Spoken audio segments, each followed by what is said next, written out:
Pensez à désactiver votre micro Skype pour éviter les bruits de son, les bruits de fond, les retours de phonie. Et puis, notre assistante Séverine va regarder vos questions par chat pendant la conférence. Et donc, on pourra y répondre. Vous pourrez rouvrir vos micros d'ici une bonne demi-heure. Voilà, bonne conférence à tous. De quoi nous allons parler ce matin? La question, c'est la fabrication additive médicale en pleine accélération. Vous vous en êtes probablement rendu compte, il y a eu énormément de conférences, et donc des conférences web ces derniers temps, soit des grandes conférences multi-intervenants, soit parfois aussi des conférences réalisées par des sociétés elles-mêmes. Aujourd'hui, je vais vous relater le Additive Manufacturing Medical organisé par IQPC à Londres et l'AM Medical Virtual US aux États-Unis. Et également, je vais vous relater un certain nombre d'expériences qui ont été réalisées donc, pendant les 3 derniers mois, montrant les progrès d'agilité permis par la fabrication additive et qui ont montré un peu une accélération vers le numérique. À la fin, je vais vous présenter une interview d'un expert qui montre que ça agit un peu comme une sorte d'accélérateur, comme si on était passé directement de 2020 à 2030. En effet, on a vu plusieurs verrous qui sont en train d'être enfoncés. Premièrement, la difficulté du passage à l'échelle industrielle du post-processing. Je vais insister sur une conférence de IQPC Londres très intéressante à ce sujet. La personnalisation de masse, en particulier des prothèses orthopédiques conçues pour éviter le cycle de reprise. Donc ça, la personnalisation, c'est une grande tendance pour laquelle le médical est précurseur depuis plusieurs années. Et peu à peu, ça diffuse aux autres secteurs de l'industrie. Également, l'écosystème qui atteint le stade du end-to-end, de l'utilisateur à l'utilisateur. C'est-à-dire que l'utilisateur, c'est un petit peu un changement de paradigme.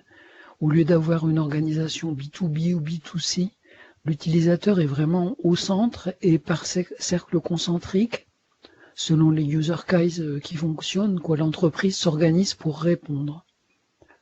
Le 4e point important, ce sont les hubs de fabrication additive à l'hôpital.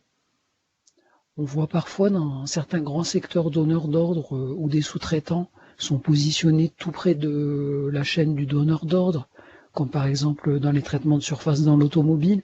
Et là, la fabrication additive procède de même maintenant à l'hôpital. Également, beaucoup de points intéressants que nous allons regarder sur la fabrication additive de série, sûre, à haute productivité et de précision. Et donc, tous ces exemples de la collectivité entière qui s'est saisie de l'agilité collective, puisque ça a énormément accru votre réseau, vous donner des possibilités de faire intervenir des acteurs qui étaient peut-être inhabituels. Donc cette conférence, c'est un résumé des 3 dossiers de veille récents. Chaque fois que vous allez voir un lien en bleu souligné, vous voyez, fabrication additive médicale IQPC Londres, si vous cliquez le lien en bleu souligné, vous allez pouvoir regarder sur Internet cette page Internet correspondante. Une info complémentaire, c'est l'image que je vous ai mis en haut à droite de la diapo numéro 3, là qu'on est en train de regarder. C'est le blog MedPrivé. Ça fait maintenant 3 ans que la commission DMTM, dispositifs médicaux, technologie médicale, qui est une commission mixte, c'est Teams NITEM, a demandé à avoir un fil de veille continu parce qu'on reçoit énormément de newsletters au quotidien qu'il est impossible de regarder. La plupart des gens n'ont pas la disponibilité. Donc moi, qu'est-ce que je fais? Je regarde une vingtaine de newsletters du monde entier, en français, anglais, allemand. Je ne garde que ce que je pense qui est intéressant au niveau technique pour vous, et je vous fournis ce fil de veille continu. En particulier, j'ai au moins 1 ou 2 ou 3 infos sur la fabrication additive médicale tous les jours. Donc c'est succinct la plupart du temps. La date, le titre et le lien en bleu souligné qui vous permet d'aller à l'info.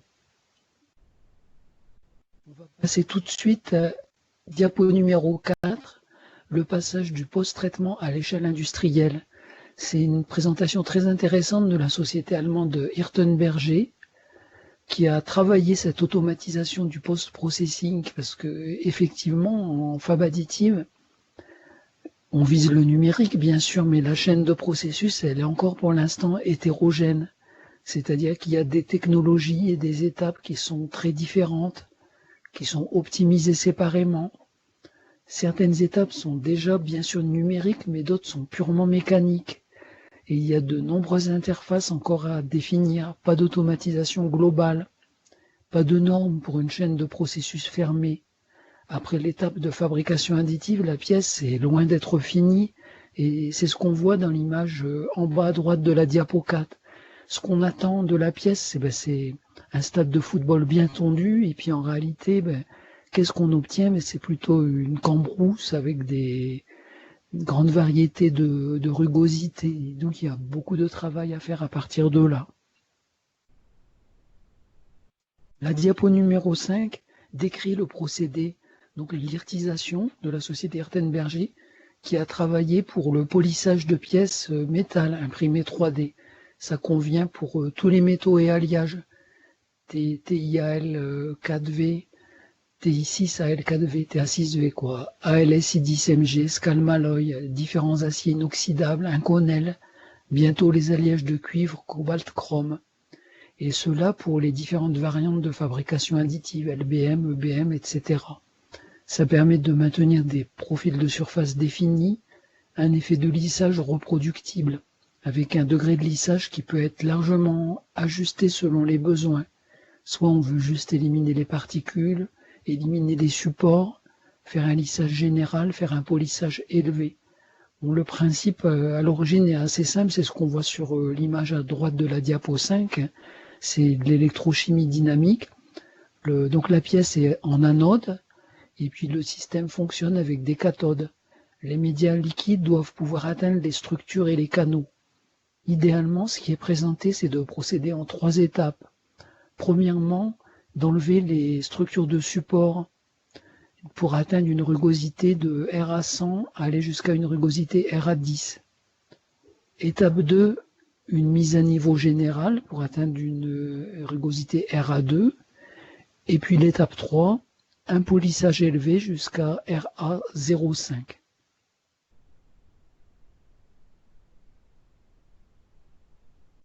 La diapo 6 montre l'effort qu'a fait cette société vers l'automatisation du processus. Premièrement, la finition directement sur le plateau. On voit l'image en haut à droite de la diapo 6. Avant hirtisation, donc la pièce réalisée par SLM est donc sur son plateau. Et après l'irtisation, à quoi elle ressemble, donc une fois qu'elle a été finie. Suppression complète de la structure de soutien, on garde la plaque de base pour servir de référence pour l'usinage ultérieur. Ça permet plus facilement aussi le contrôle qualité. Il y a également une boucle d'interaction fermée qui permet de retourner vers la conception. Et là, je vous ai mis les noms des 2 logiciels mentionnés, cads.additive, avec un lien que vous pouvez cliquer, et l'irtisation optimisée avec additive.designer, donc qui est un logiciel spécifique réalisé par Hirtenberger. Il y a un certain nombre de machines qui se ressemblent beaucoup, on voit en bas à droite de la diapo 6, de taille successivement plus grande, la H3000, la H6000, la H12000. Quelques exemples qui vont vous intéresser. Premièrement, une pince à vide en titane. SLM, j'ai fait une coquille. Structure de soutien entièrement enlevée à l'intérieur et à l'extérieur. Nivellement et polissage de la surface. Donc c'est l'image qu'on voit en haut à droite de la diapo 7. Une pièce qui a été réalisée par Materialise. Second exemple, la suppression de structures de soutien de canaux intérieurs en alliage aluminium. Donc vous voyez comment ça se passe au bout de 30 minutes, au bout de 60 minutes, au bout de 90 minutes, déjà c'est bien, et au bout de 120 minutes.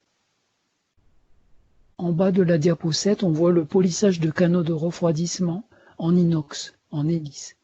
Et donc l'image vous montre à gauche en bas comment c'est avant hirtisation, où on voit la structure de la surface qui est un peu tourmentée, et après hirtisation, où on voit quelque chose de très poli. Seconde suite d'exemples à la diapo numéro 8.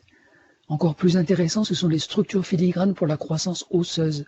Ce qu'on voit l'image donc en haut à droite de la diapo 8.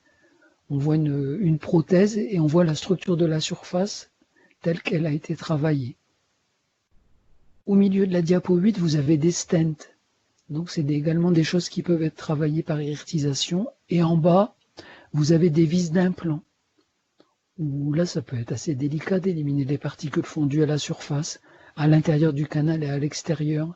Tout ça sans endommager la structure définie pour la croissance osseuse, y compris l'arête du filet. Ça donne un certain nombre d'exemples concrets qui sont vraiment sur votre domaine, donc très intéressant. Je passe au second point important, qui est la personnalisation de masse. C'est quelque chose qu'on attend beaucoup, qui est un apport de la fabrication additive pour le médical, d'avoir une pièce exactement à sa dimension. Et donc la société matérialiste, toujours à EQPC London, a présenté son expérimentation, ses travaux, ses réussites en personnalisation. Parce que la personnalisation, vraiment, c'est la nouvelle attente. De plus en plus, au lieu d'avoir des produits-services génériques, on attend des produits qui soient plus précis, personnalisés, prévisibles. Et la santé, vraiment, c'est le domaine où chacun pourrait avoir la prothèse à sa dimension. Ce qui n'est pas le cas, et il y a un certain nombre de problèmes. Par exemple, plus de 50% des patients à régurgitation mitrale sévère ne sont pas orientés vers la chirurgie en raison du risque. Plus de 20% des arthroplasties complètes du genou ne donnent pas satisfaction aux patients. Et si 15% des révisions continuent à échouer, si 27% demandent à avoir des re-révisions, le budget de santé ne tiendra jamais. Et donc c'est également quelque chose qui est à prendre en compte pour le budget global de la Sécu. Hein. Surtout qu'avec le vieillissement de la population, les technologies bien qu'améliorées, ça va être plus coûteux, les réglementations plus strictes, donc il faut vraiment arriver à personnaliser pour aider à maîtriser davantage les budgets. Une grande réussite, c'est l'image que je vous montre en bas de la diapo 9, c'est l'implant de hanche matérialise en masse.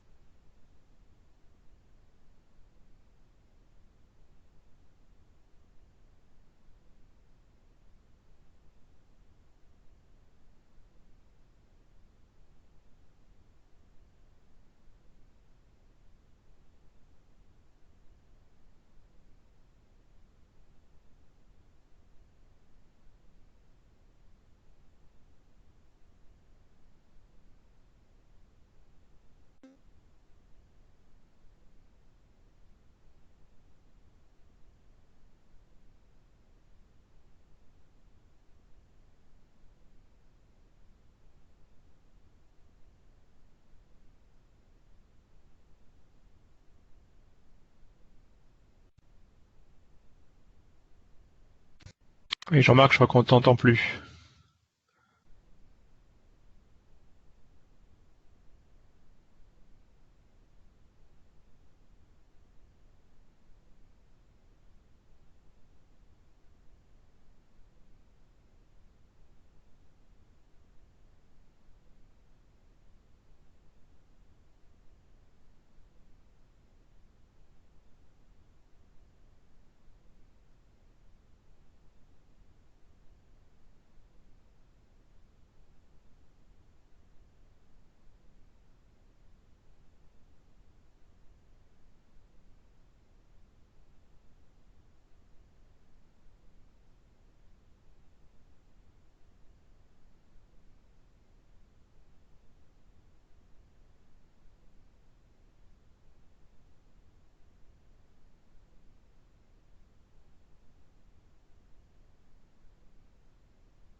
Est-ce que vous m'entendez là? Oui, Jean-Marc. Oui, c'est bon. Oui, il y a eu un problème. Bon, c'est de très courte durée, alors tant mieux.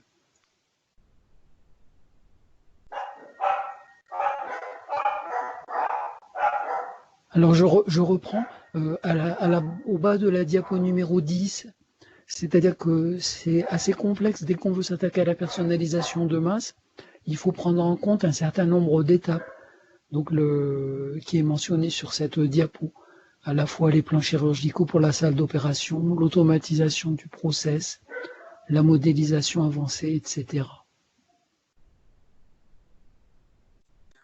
Il est possible d'aller plus loin et déjà aujourd'hui, ce que présente donc la société, c'est d'utiliser l'intelligence artificielle, la planification basée sur l'IA plus sur les données de sortie informe sur la prévisibilité de la réussite. Dans le cas par exemple de l'arthroplastie totale de genou, le plan est mieux prédit dans 50% des cas. 86% des plans sur les épaules sont entièrement automatisés. C'est l'image qu'on voit à droite de la diapo 11.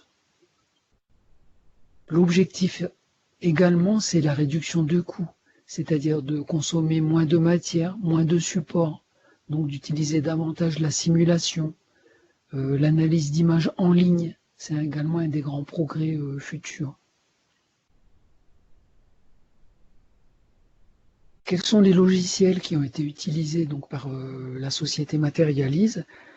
On a vu dans cette présentation qui a été faite à IQPC le logiciel eStage qui réduit les coûts. 90% de gains en temps de préparation des données, 20% de gains en consommation de poudre, 50% de gains en enlèvement des supports. Le logiciel Magix qui permet de réduire de 50% les déchets en utilisant le module de simulation. Et également l'importance de l'intégration dans un écosystème. C'est-à-dire que dès que vous mettez le pied dans ce domaine, vous allez avoir un certain nombre de partenaires à prendre en compte et donc qui sont intégrés dans un réseau numérique de fabrication.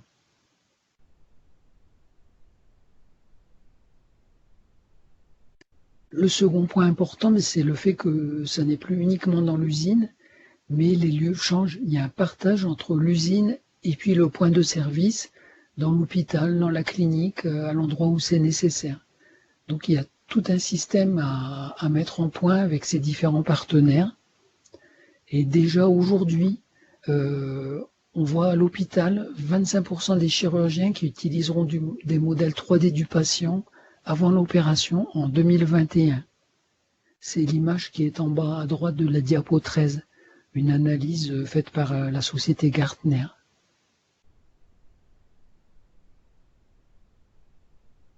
On passe au troisième point du sommaire, c'est l'écosystème E2E, end-to-end, de l'utilisateur à l'utilisateur.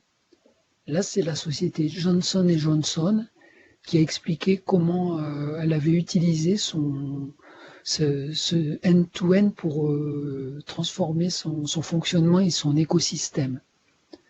En particulier, le Johnson & Johnson 3D Printing Center of Excellence, qui essaie de tirer parti de la manière dont Johnson & Johnson peut faire évoluer ses soins de santé. Donc c'est très vaste, outillage chirurgical, les implants personnalisés métal et polymère, mais également, c'est un grand groupe, il a également les médicaments personnalisés, l'électronique imprimée, les capteurs, la bioimpression, la régénération des tissus. Donc c'est un modèle commercial entièrement nouveau qui est en train de se développer, qui inclut à la fois l'impression 3D, mais aussi le big data, la robotique chirurgicale, etc. La diapo numéro 15 montre la complexité de la mise en œuvre. L'importance, c'est d'avoir beaucoup de collaborations. Donc Johnson & Johnson ont plus de 50 collaborations avec des top minds à la fois stratégiques, technologiques, académiques et puis hospitaliers. Leur structure commerciale qu'on voit en bas de la diapo 15, c'est en bas de la diapo 15 au milieu, ce sont les partenariats, en particulier avec les clients pour avoir les cas d'usage. Et puis en bas à droite, les labos de développement 3D pour savoir ce que la technique permet de faire. Et une fois qu'on sait les cas d'usage qui sont à résoudre, ce que la technique permet de faire, donc la société va en bas à droite de la diapo 15 avoir des centres de développement et de lancement. Donc c'est toute une vision importante qui a déjà été faite par cette société. Et peu à peu, si on va vers le client au centre du process, toutes les sociétés vont s'y mettre peu à peu à cette façon de faire. La diapo numéro 16 montre le fonctionnement global de Johnson & Johnson au point of care. C'est-à-dire ça c'est classique, ce cercle, la radiologie de scannage du patient, planification chirurgicale, on imprime en 3D les guides et les implants, et puis on fait l'opération, et puis le post-opératif. Il n'y avait pas que qui est intervenu, mais bon, pour des raisons de taille, je vais m'arrêter là. Il y a eu également une présentation intéressante du Manufacturing Technology Center sur cette personnalisation end-to-end, et puis le Additive Manufacturing UK, qui a travaillé sur cette stratégie de numérisation de l'industrie vers le end-to-end. Le quatrième point important, ce sont ces hubs de fabrication additive à l'intérieur de l'hôpital.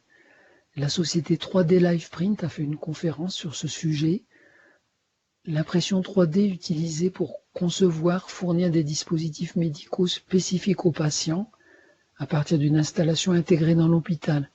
Mais y compris à l'hôpital, donc ça inclut la modélisation, la conception, l'impression de simulateurs chirurgicaux, modèles anatomiques et les guides de coupe. Et les domaines sont parfois spécifiques et donc complexes. Si vous vous attaquez à la pédiatrie, à l'orthopédie, à l'oncologie, la cardiologie, crânio-faciale, en particulier quand vous avez des classes 2 et 3 à fabriquer, donc ça atteint une certaine complexité qu'il faut arriver à maîtriser au point de soin. Vous voyez l'image en bas à droite de la diapo 17, comment ça s'organise pour 3D Liveprint, avec des cliniciens, une équipe technique, les données du patient, c'est-à-dire on voit les médecins, on voit les radiologues et on voit des ingénieurs. Beaucoup d'autres présentations intéressantes ont été faites aussi à M Medical Virtual US. Je vous résume rapidement. 3D System. 3D System qui a également adopté cette façon de faire. Également ensuite, vous avez un certain nombre de cliniques qui ont donné leur expérience. Là, vous pourrez vous reporter sur le site de M Medical Virtual US et voir davantage de choses. Il y a 3 cliniques et puis une société 3D biofabrication qui ont expliqué comment utiliser l'impression 3D à l'intérieur de l'hôpital. Et l'importance de l'approche multidisciplinaire. Ce que je vous disais à la diapo précédente, c'est-à-dire qu'il faut à la fois des médecins, des radiologues et puis des ingénieurs qui soient présents en interne.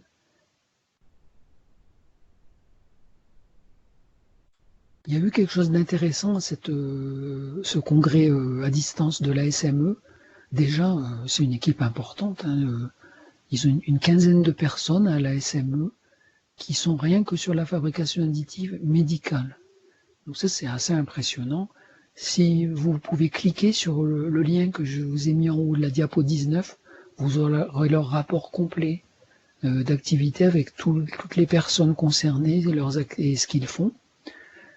Ce qu'on voit, c'est que les domaines d'application sont très variés. 62% le développement et les prototypes, 41% des modèles anatomiques, 34% des dispositifs personnalisés aux patients, 31% planification chirurgicale, 29% prothèses et assistance, 27% outillage et modèles. Et assez étonnant, 17% la biofabrication 3D. C'est plus avancé qu'on pourrait penser, peut-être un peu extérieur à votre intérêt, mais c'est à suivre. La diapo 20 donne aussi la liste des procédés. Donc c'est surtout le développement et les prototypes en premier, mais ensuite l'extrusion de matériaux, la fusion lit-poudre, la photopolymérisation, le material jetting, et encore on retrouve le bioprinting qui arrive assez haut. Les matériaux les plus utilisés sont bien sûr les polymères, 79%, métaux, 46%, composites, 24%, les matériaux biologiques, 19%, céramique, 15%. À la diapo 21, je passe à un certain nombre de présentations qui ont été faites au congrès de l'ASME à distance sur comment les constructeurs font des progrès dans la sûreté, la productivité. Il y a une présentation intéressante de DMG Mori qui a poussé ses développements vers l'augmentation de la productivité et de la sécurité au travail en allant de la conception des pièces à la production et au post-traitement, avec une chaîne de processus de bout en bout. Une autre présentation pour le dentaire de la société Cohérent. C'est à suivre le dentaire parce que c'était le premier secteur du médical à adapter la fabrication additive métal. Il y a énormément de petites machines un petit peu partout, 100% personnalisées pour faire des bridges dentaires, etc. Cette taille relativement petite permet des coûts modérés et d'avancer très très vite, donc ils sont intéressants à continuer à suivre. La société Protolapse, qui a expliqué comment implanter une stratégie intégrée également de la conception à la production, avec une méthode de production viable pour les pièces médicales d'utilisation finale. La société EOS, qui a travaillé pour améliorer la durée en fatigue, puisque c'est un des points des prothèses qui peut être encore amélioré, comment améliorer la durée en fatigue des prothèses en titane, en ajoutant un traitement thermique HIP qui permet d'atteindre cette résistance à la fatigue de 750 MPa. On peut même arriver avec une stratégie sans support, et ce qui diminue le post-traitement. Également, il y a une présentation de HP sur ce même sujet. C'est pas cela que j'ai choisi de vous détailler, c'est une présentation sur la productivité à micro-échelle, parce que c'est quelque chose qu'on voit moins, qui est très intéressant, les capacités massives à micro-échelle, réalisées par la société Empire Group, plus Boston Microfabrication. La technologie, c'est de la microstéréolithographie par projection, PMUSL en résumé, et Empire Group fait du développement à 360 degrés et crée des produits de rupture. On voit des petites pièces, là, telles que celles qui sont montrées dans l'image, hauteur 10 à 50 mm, épaisseur 10 à 40 microns, résolution optique 10 microns, avec un nombre assez important de technologies qui sont listées, diapo 22. On voit un certain nombre d'exemples d'applications à la diapo numéro 23. Vous avez comme témoin la taille d'une allumette. On voit la pointe d'une allumette et en taille réelle à côté les petites pièces telles qu'elles sont réalisées. Les petites pièces type engrenage, type connecteur, des pièces pour les appareils auditifs. Donc c'est très varié, il y a énormément de possibilités à micro-échelle. L'autre sujet intéressant, c'est vous avez des petites pièces, puis vous avez aussi des grandes pièces. Qu'est-ce qu'il faut faire? Et donc la société GE Additive travaille sur les deux technologies et donc a analysé les possibilités de travailler sur ces deux technologies. On voit la diapo 25, les différences, c'est-à-dire que si vous vous êtes intéressé à avoir des fins détails, c'est plus intéressant de faire le DMLM. Donc les fins détails, c'est plutôt les images qui sont sur la gauche de la diapo 25 où on voit en haut des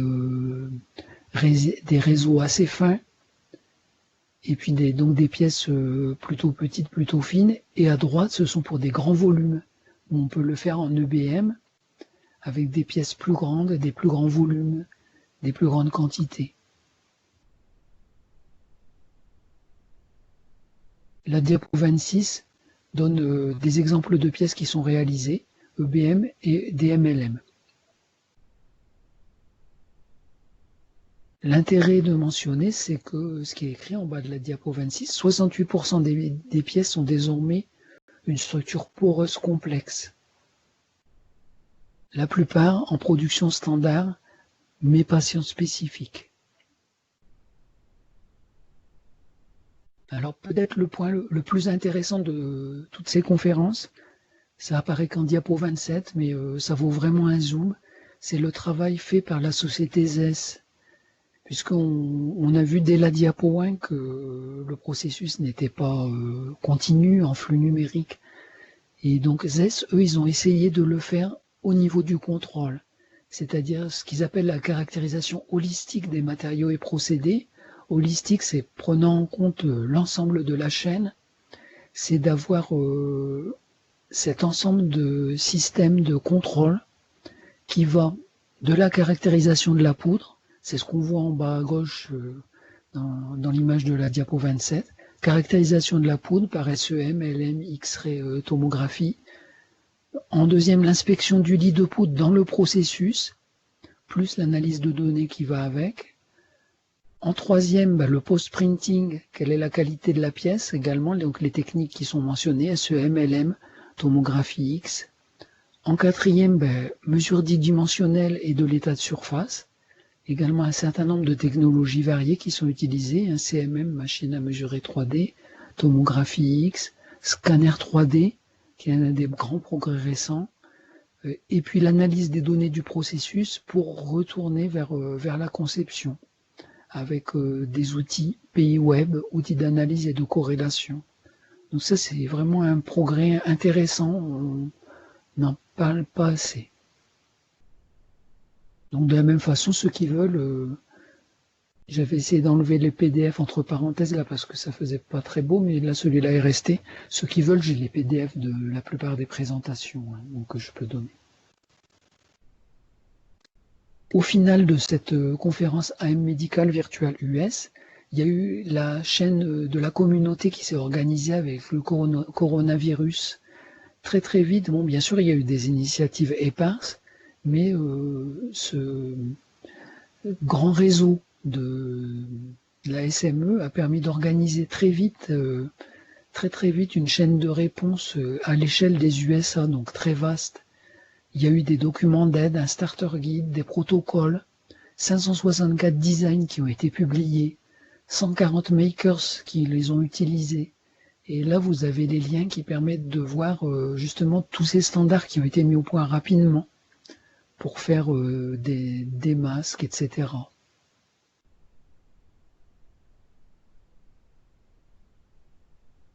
On voit quelques exemples à la diapo 29 de types de pièces, non seulement qui ont été faits, mais qui ont été standardisés, catégorisés, parce que le point important, c'est quand même que ça convienne vis-à-vis des usages, des risques, des approbations. Et donc c'est tout ce travail qui a été fait, avec un certain nombre de logos qui ont été mis au point, pour montrer ce qui répond ou pas à cette réaction rapide.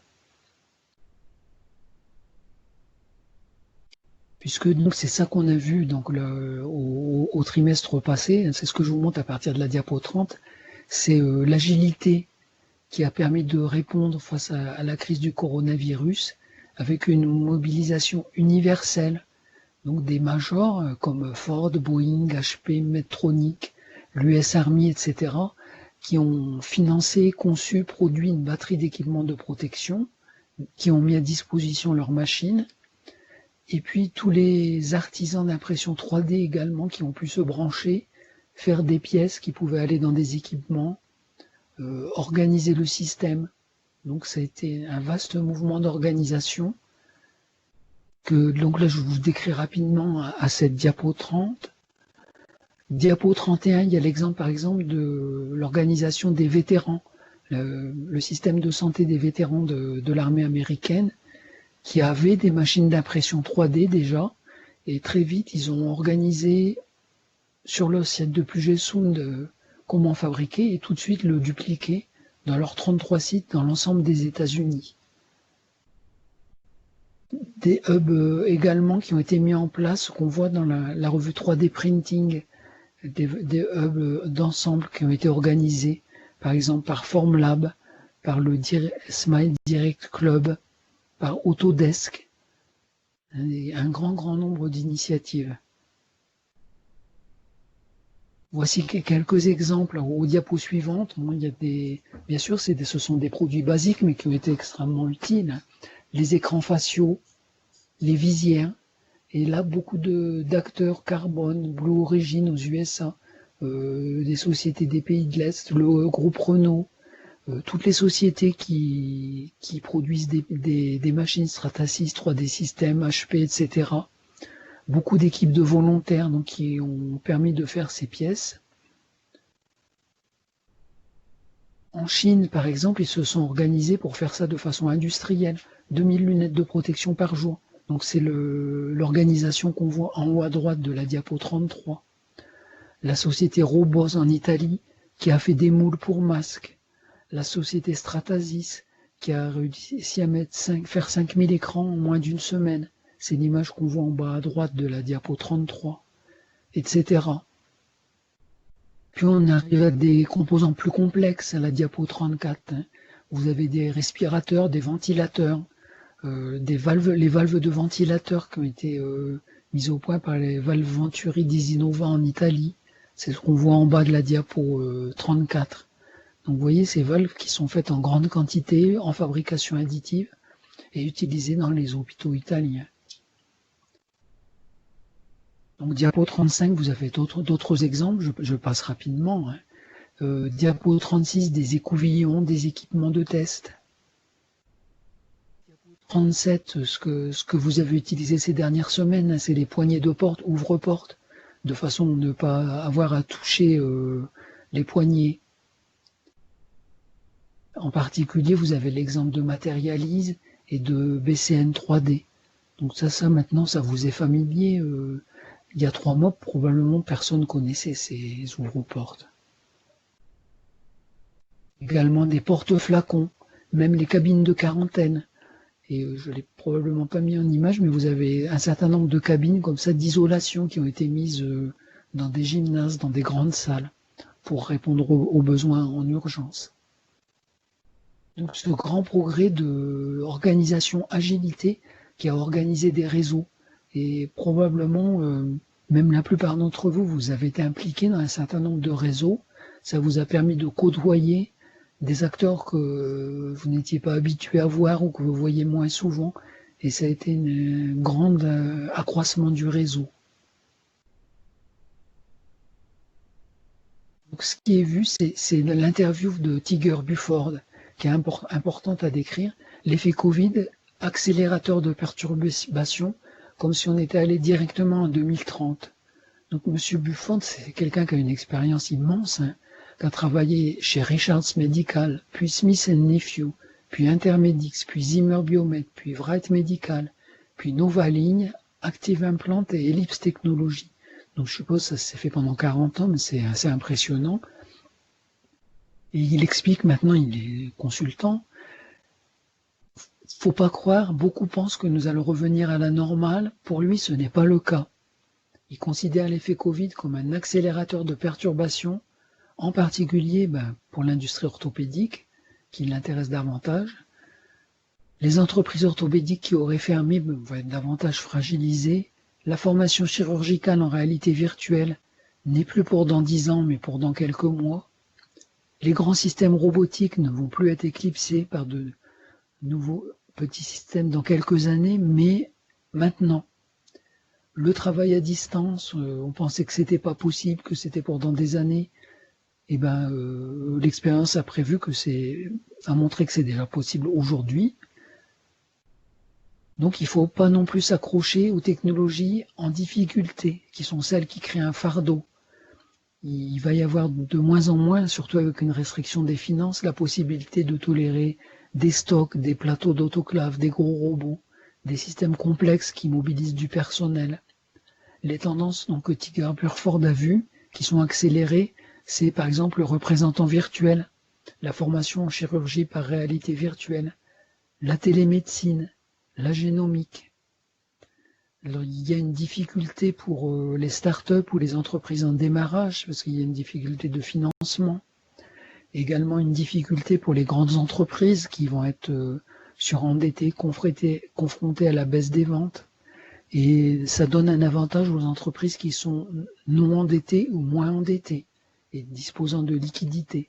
Peut-être que lui, il pense qu'il va y avoir un certain nombre de fusions et acquisitions. La diapo numéro 41, je détaille un petit peu ce qu'il propose de faire. Les entreprises se demandent comment changer pour s'adapter au nouvel environnement, améliorer la programmation, la livraison, la stérilisation, les services, afin de réduire le travail et le stress des médecins, puisqu'il y a moins de personnel disponible dans les centres de soins. Transférer davantage de ventes des hôpitaux vers des centres chirurgicaux de pointe, plus efficaces et ne traitant pas le Covid, c'est-à-dire des centres qui vont être plus spécialisés, moins généralistes que les hôpitaux.